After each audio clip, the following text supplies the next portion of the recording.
When you break an arm, the X-ray usually shows this very clean, jagged white line. Right. It's super obvious. Exactly. The doctor just points to it and says, there is the problem, and they slap a cast on it. It's totally binary. It's either broken or it's not broken. Yeah. You don't really have to guess. Right.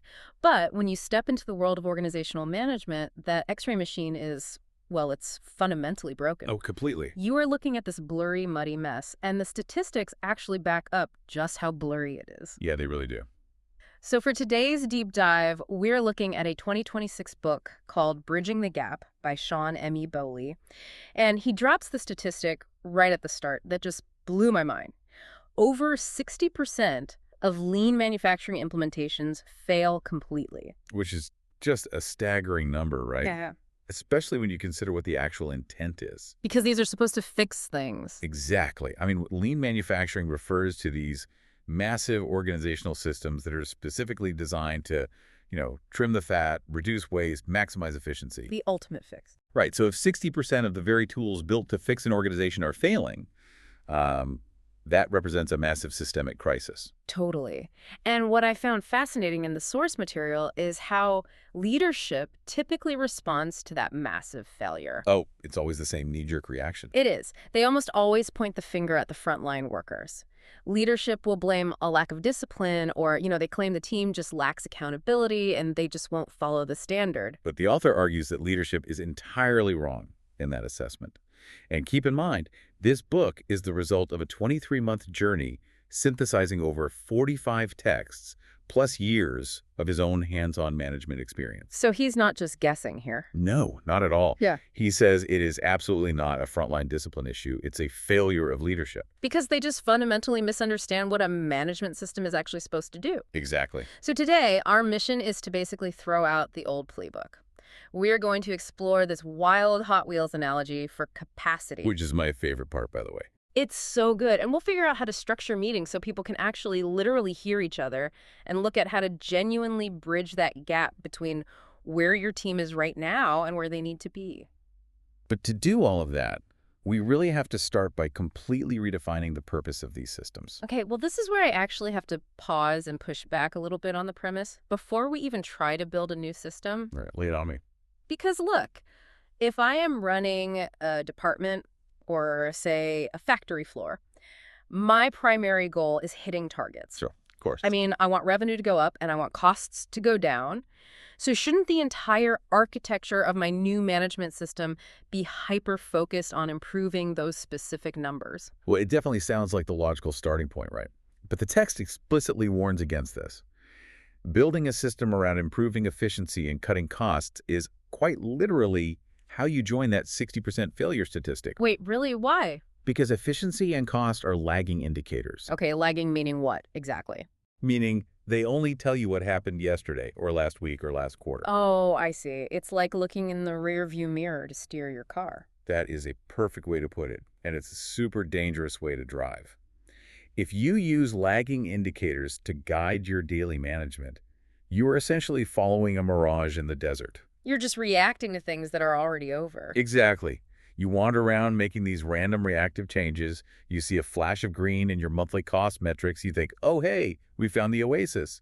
And then the next month... You just end up with another handful of sand. Exactly. So the true purpose of a tiered management system, or a TMS, is not to magically create efficiency out of thin air. The true structural purpose is error feedback. Error feedback. Okay, I have to be honest, that sounds incredibly dry and mechanical. It does, but the author uses this brilliant physical analogy that I think really makes it click. Think about the brakes on your car. Okay, I'm with you. When you press the brake pedal, you expect the car to stop smoothly, right? Yeah. Like right before the intersection. Sure. Right. And the system consists of the pedal, the hydraulics, the brake pads, the tires. Now, if you hit the brakes and you skid wildly into the middle of the intersection... You're just terrifying. Terrifying, yes. But physically, there is a deviation between your expected outcome stopping at the line and your actual outcome, which is skidding into traffic. That deviation is the gap. Ah, hence the title of the book, Bridging the Gap. So the skidding is the error feedback. Exactly. Or if your brakes squeak or the steering wheel shudders when you try to stop, That is the system literally screaming at you about a specific malfunction. Okay, that makes so much sense. Right. A management system's purpose is simply to provide the organizational structure to make that operational squeaking timely, actionable, and measurable. So it gives you a roadmap to solve the specific problems causing your team to skid into the intersection. Yes, you don't try to manage the efficiency metric directly. You manage the error feedback. Huh? You solve the underlying problems, and then your efficiency metric naturally improves as a byproduct. Okay, I get the theory, but having a brilliant tool to catch error feedback is basically useless if nobody on the floor actually picks it up and uses it. Oh, 100%. Because getting people to log their errors or, stand around in a daily huddle, it usually feels like pulling teeth unless you threaten them with some sort of punishment. Well, the book argues that is just a positioning problem. Hmm. If you want a team to use a tool without forcing them, you have to sell the system to your internal audience using product problem positioning. Yeah, and the Steve Jobs analogy in the text frames this perfectly. Oh, I love this part. It's so good. So in the 1980s, Apple launches the Macintosh computer, and they run this massive 20-page newspaper ad that just lists features. This is a wall of text. Literally. It details the RAM, the processor speed, the disk space. They are selling the what of the machine, and it totally flops. Right, nobody cared. But then, fast forward years later, Jobs returns to Apple, and they launch the iPod. And they completely changed the strategy. Right, they didn't list the hard drive size. Not at all. The entire pitch was just one sentence. 1,000 songs in your pocket. They stopped selling the what and started selling the why. Because Jobs had learned this profound lesson about storytelling during his years away in Pixar. He realized that in every compelling story, there is a hero and there is a guide. Yes, and this maps so seamlessly onto Donald Miller's story brand model, which the author actually references here. Right, so the Macintosh ad failed because it positioned the computer as the hero of the story. Exactly. Think about how companies usually roll out new management software, right? Or a new tiered meeting structure. Leadership pitches the new system like it's the hero riding in on a white horse to save the company's bottom line. Which is just a terrible pitch. It's awful because, frankly, no employee wants to be saved by a spreadsheet. Nobody. The employee has to be the hero of their own workday. The management system is just the guide, stepping in to help them slay their daily dragons. And those daily dragons create what the book calls a burning platform. What does that mean in this context? Well, it means simple buy-in from your team is never going to be enough to sustain a new system. Buy-in is just people politely nodding in a conference room because the boss is looking at them. Oh, yeah. We've all been in that meeting. Right. So you have to answer the big WIFM question for your employees. What's in it for me? So how do you answer that? If the system is positioned as a guide that helps them avoid the things that make their shifts absolutely miserable, the missing parts, the broken machines, the chaotic miscommunications, they will adopt it willingly. Because it becomes armor against their daily annoyances. Exactly. Okay, but let's say you nail that pitch. You sell the iPod version, and everyone loves the new system on week 1. A honeymoon phase. Right. But we have all seen the reality of what happens next. By month 3, half the team is skipping the huddles. By month 6, the visual boards aren't updated, and the system is just a total ghost town. Why does that inevitable backslide always happen? Because systems decay naturally. It's entropy, mixed with the sheer stickiness of old habits. And the text actually leans on the law of diffusion of innovation to explain this. The bell curve thing. Exactly. So if you picture a bell curve of adoption, you have your enthusiastic early adopters at the very front. But to hit the tipping point of critical mass, the point where the system finally becomes self-sustaining, you need about 16% of your people to fully, uncompromisingly adopt the new way of working. Honestly, 16% does not sound like a massive hurdle. It doesn't until you do the math. In a factory of 500 people, that is 80 individuals who must require absolutely zero supervision to do the right thing every single day. Ooh, wow. Okay, yeah, getting 80 people to do anything perfectly is tough. Very tough.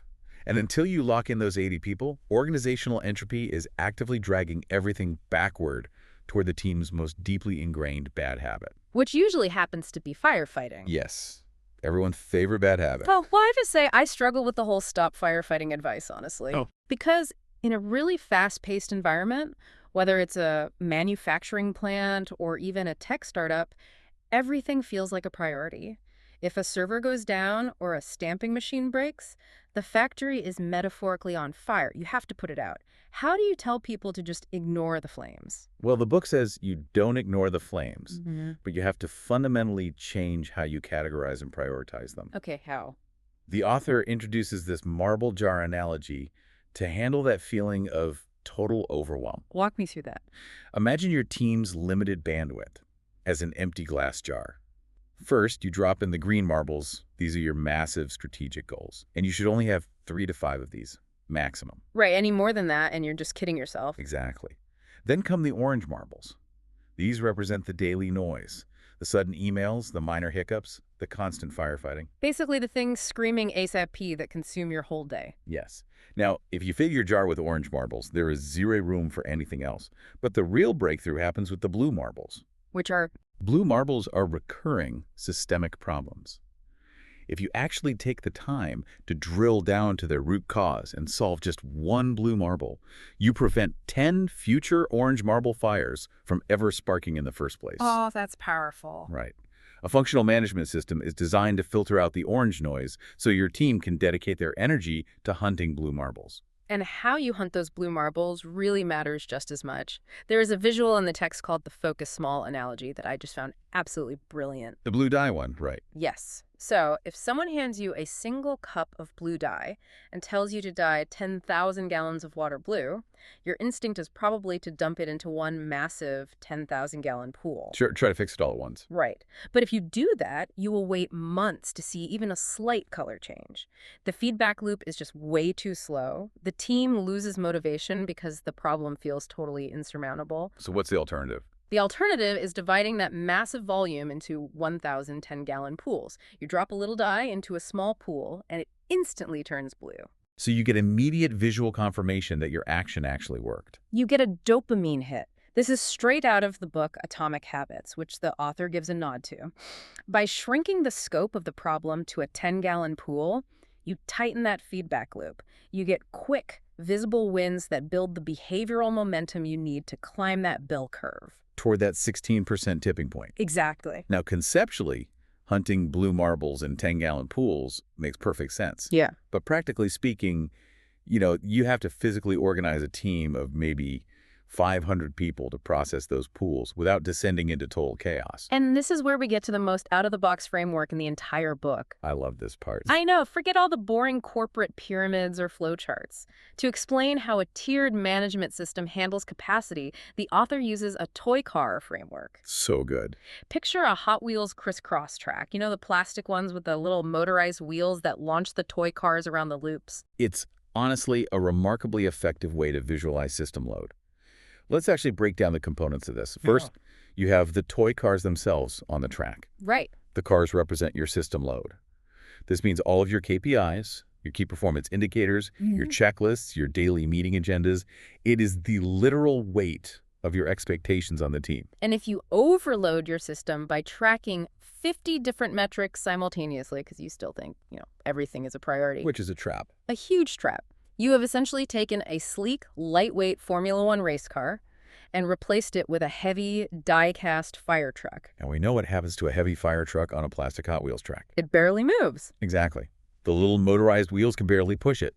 And in this analogy, those motors represent your actual human teams driving the system. Okay, so what powers the motors? Batteries. And the batteries running those motors represent the team's mental bandwidth and energy.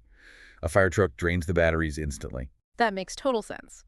The car moves slowly, the team burns out, and eventually the whole system stalls. But if you keep the system load light, like an F1 car, focusing only on the most critical metrics, the flow feels perpetual. The batteries actually last because the team gets re-energized by those quick wins we talked about. Okay, so we have the cars, the motors, and the batteries. Then you have the track loops themselves. These interlocking plastic loops represent the different tiers of the organization, which are usually labeled T1 through T4. Right. And each loop operates on a very specific resolution cycle, which dictates their span of control and their time horizon.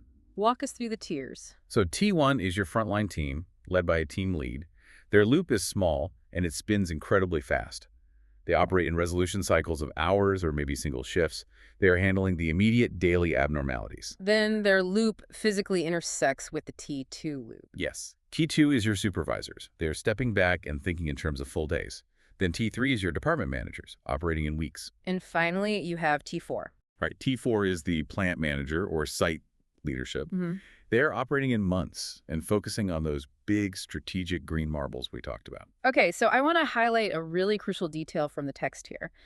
The most vulnerable part of this entire track is the linkage between the loops. Oh, absolutely. The track isn't held together by some expensive digital software suite or fancy physical whiteboards. The linkage is purely behavioral. It is held together entirely by the tier owners. Let's ground that for the listener.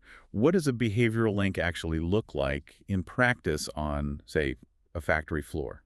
So it looks like a T3 manager physically walking up to a T2 supervisor and actively pulling the information from them. They ask, hey, what were your top 3 barriers yesterday and how can I help clear them? And if that T3 manager just stops asking? Then the T2 supervisor quickly realizes the information doesn't matter anymore, so they stop collecting it from the T1 frontline.